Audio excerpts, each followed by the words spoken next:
Hi, okay, nandito tayo ngayon sa ating 72 square meter na 4 bedroom. So malawak yan sa personal ha, kasi dito sa video medyo hindi siya wide tingnan. Dalawang di pa yan, yung lapad niya. So, okay. So dito sa ating living area, mayroon po siyang, yung bintana niya wide po yan. So kita siya dito sa labas. Since atrium type naman, yung unit natin, ay yung building, sorry. So, dito muna tayo sa ating master bedroom. Sa mga naghahanap ng malaking unit, pero hindi ganun ka mahalan yung price niya, check nyo yung video na to. So, ibabalik namin siya good as new yung unit natin.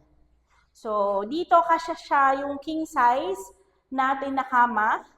Tapos, ito yung ating toilet and bath dito sa ating master bedroom. Yan. Tapos yung view niyan, facing po siya ng Ortigas. Yan. Maganda.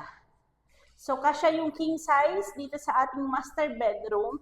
Tapos dito sa ating kitchen area, parehas yung laki niya dun sa living area natin. Yan. Tapos meron siyang exhaust dito. Yun. And then, ito yung, meron siyang common toilet and bath. Tapos ito yung pangalawang kwarto niya. Dito naman, kasya yung queen size.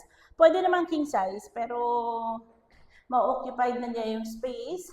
Tapos yung view niyan, facing siya ng Ortigas.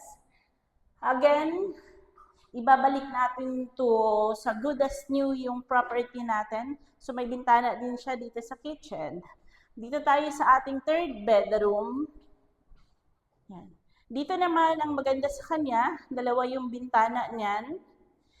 King size, pwede siya queen, pwede rin dito. Yan yung bintana. So, ito yung view niyan. Tapos, ito yung pangalawa. Yung view sa window niyan. Tapos, ito, yung pang-apat na kwarto, pwede natin siyang gawing utility area or house help. Kung mayroon tayong kasama na house help, pwede natin siyang gamitin. Pero dito kasi ito nandito yung laundry area niyan. Yan. May bintana siya, kaya maganda rin yung ventilation niya. Okay, sa mga gusto mag-invest dito sa ganitong unit, again, ibabalik natin to. Good as new yung property. Malaki yung unit na to. It's 72 square meter na 4 bedroom ang turnover natin. So, ang monthly amortization nito is nasa 25,000 lang. Ang down payment niya nasa 560,000. Thank you.